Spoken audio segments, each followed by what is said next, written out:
Is your password secure? Let's find out.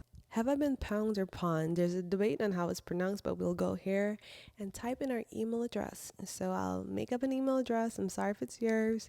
And when you put it in the search bar, you can see if your email address was a part of a data breach. There are lots of famous data breaches. When a data breach occurs, an organization's responsibility is to notify users, but sometimes many organizations fail.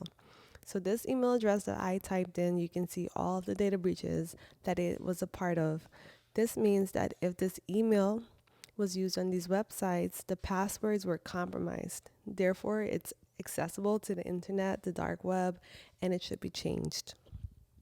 So if you type in your email address and you see that it comes up and shows you the websites that are compromised, you need to go to those sites and update your password, change your password. All right, let's try another email address. This website was created by a man named Tony Hunt, and it's ran by him and his wife and other staff, and he's a Microsoft employee.